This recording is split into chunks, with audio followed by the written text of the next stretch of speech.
Il y a longtemps, dans un petit village d'Italie, situé sur les hauts d'une magnifique vallée, vivaient deux amis, Pablo et Bruno. Ils étaient jeunes et rêvaient d'une vie meilleure. Souvent, ils discutaient pour savoir lequel d'entre eux aurait le plus de succès et de réussite dans leur petit village d'Italie.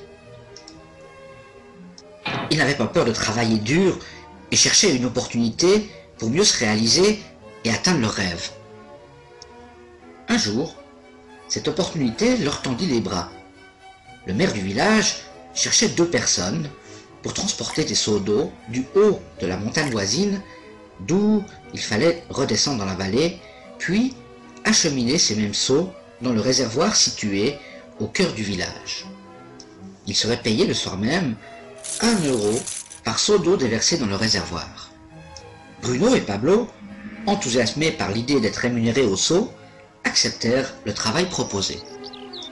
Chaque jour, du matin jusqu'au soir, un seau d'eau dans chaque main, ils assuraient le transfert du haut de la montagne voisine, passant par la vallée, pour remonter jusqu'au réservoir et déverser le contenu. Ils travaillaient très dur, chaque jour qui leur était donné. Le soir, ils faisaient le dernier trajet au coucher du soleil. Bruno se satisfaisait de son travail et surtout de l'argent qu'il gagnait. Il était sûr qu'avec cette activité, il pourrait réaliser son rêve. Bruno a même pensé qu'il pourrait transporter de plus gros seaux. De cette façon, ses revenus seraient supérieurs et que très rapidement, il achèterait une vache et surtout la maison de ses rêves.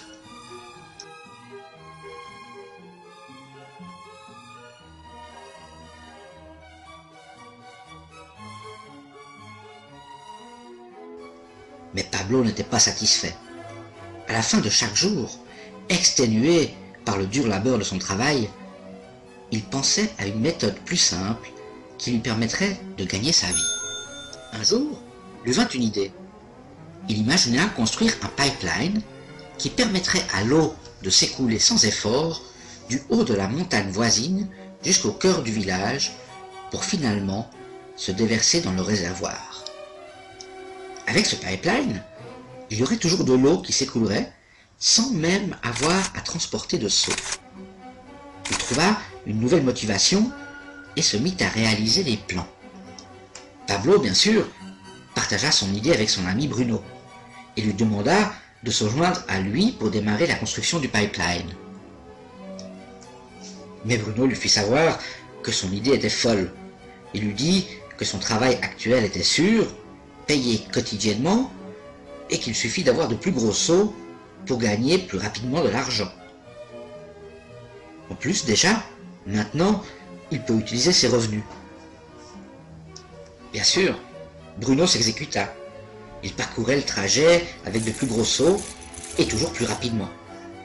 Il était sûr qu'avec sa méthode, il gagnerait plus d'argent et surtout plus rapidement. Pablo décida de construire seul son pipeline. Il savait que la construction serait difficile et qu'il faudra du temps pour achever son ouvrage. Tout ce travail prendra des années, mais il restait focalisé sur son objectif. Chaque jour, il y travaillait et continua également à transporter des seaux d'eau. Et chaque week-end, pendant son temps libre, il continua la construction de son pipeline. Le premier mois, on voyait à peine son avancée. Bruno et les villageois riaient de son idée en le voyant avancer par centimètres. Ils l'appelèrent Pablo, l'homme du pipeline. Durant ce temps, Bruno doubla ses revenus. Il avait déjà acheté une vache et une plus grande maison. Son style de vie changea. Il passait du temps au bar après son travail, profitant de ses revenus élevés, offrant des verres aux villageois pour partager de bons moments. Ce que Bruno ne réalisait pas, c'est que son corps ne suivait pas son rythme. Les seaux semblaient toujours plus lourds et son dos lui faisait souffrir. Mais il fallait continuer à travailler chaque jour. Il semblait triste et fatigué, et à mesure que le temps passait, il perdait une bonne partie du contenu des seaux sur le trajet quotidien.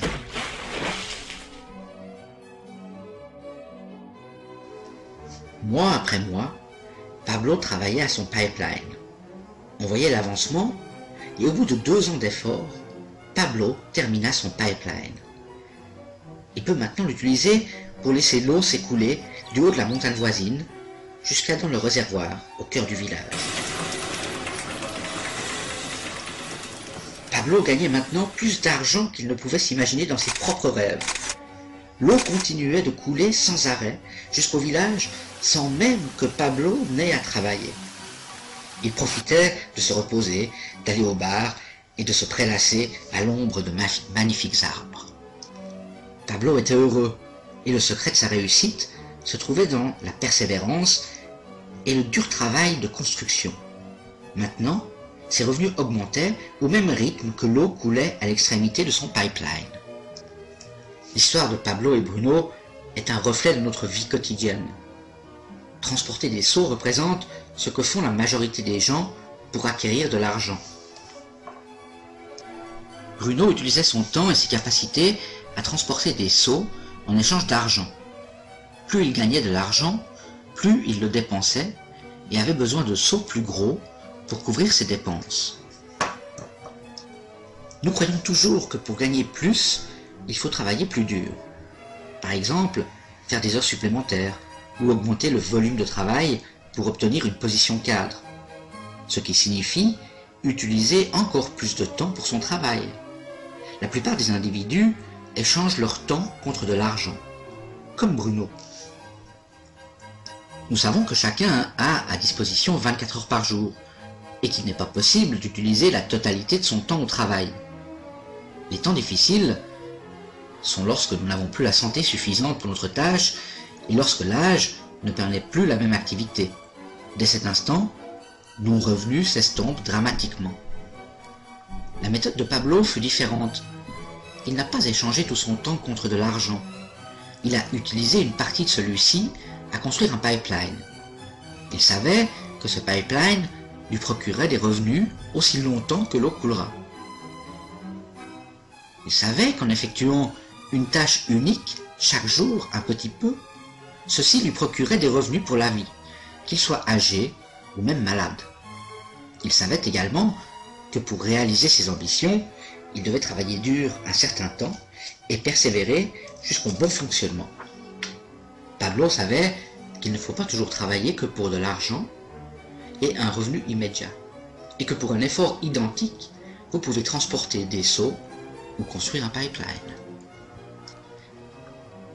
Cette petite animation est tirée du roman de Burke Hedges, La parabole du pipeline. Comment quiconque peut construire son pipeline de revenus résiduels dans la nouvelle économie. Et vous maintenant? Quelle solution allez-vous choisir? Celle de Pablo ou celle de Bruno?